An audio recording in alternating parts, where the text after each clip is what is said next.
கட்டுநாயக்க விமான நிலையத்தில் வெளிநாட்டில் இருந்து வரும் மற்றும் தாயகம் சென்று மீண்டும் வெளிநாடுகளுக்கு திரும்பும் தமிழர்களுக்கு தொடர்ந்தும் நெருக்கடி ஏற்படுவதாக சுட்டிக்காட்டப்பட்டுள்ளது.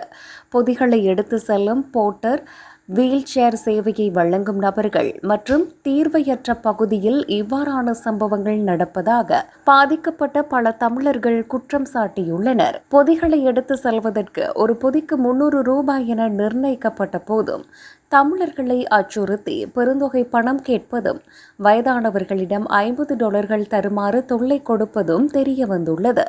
இலங்கை பணத்தை கொடுத்தால் அதனை ஏற்க மறுப்பதுடன் வெளிநாட்டு பணமாக தருமாறு கூறுகிறார்கள்.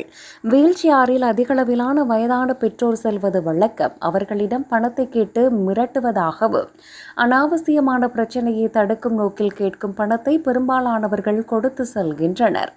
இவ்வாறான நிலையில் விமான நிலையத்தின் தீர்வையற்ற வர்த்தக நடவடிக்கைகளில் சில குறிப்பிட்ட நிறுவனங்களுக்கு சிறப்பு சலுகைகள் வழங்கப்படுவதாகவும், அங்கு பெரும் முறைகேடுகள் நடப்பதாகவும் குற்றச்சாட்டுகள் எழுந்துள்ளன. வெளிநாடுகளில் இருந்து வரும் பயணிகளுக்கு தெரியாமலேயே அவர்களின் கடவுச்சீட்டு விவரங்களை திருடி இந்த தீர்வையற்ற வர்த்தக நடவடிக்கைகளுக்கு பயன்படுத்தியுள்ளதாக குற்றம் சுமத்தப்பட்டுள்ளது. வெளிநாட்டுடன் தொடர்புடைய ஒரு குறிப்பிட்ட தீர்வை வரியற்ற நிறுவனம் இலங்கையின் சுங்கம் மற்றும் விமான நிலைய சட்டங்களை மீறியதாக ஏற்கனவே பல விசாரணைகளை எதிர்கொண்டுள்ளது.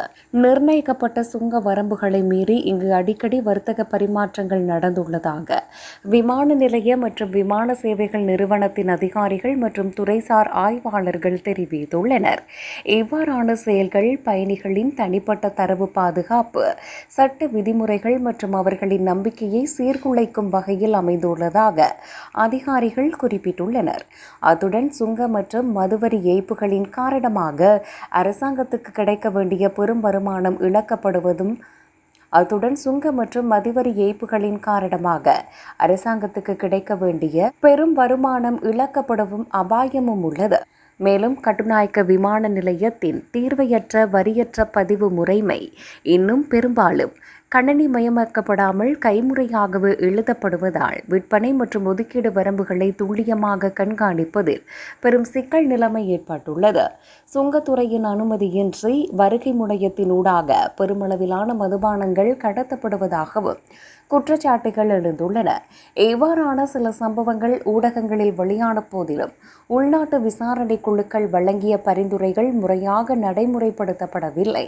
பெரும்பாலான விசாரணைகள் சாதாரண ஊழியர்களுக்கு எதிரான ஒழுங்கு நடவடிக்கைகளுடன் மட்டுமே முடித்துக் கொள்ளப்பட்டுள்ளதாகவும் அதிகாரிகள் குற்றம் சாட்டுகின்றனர்.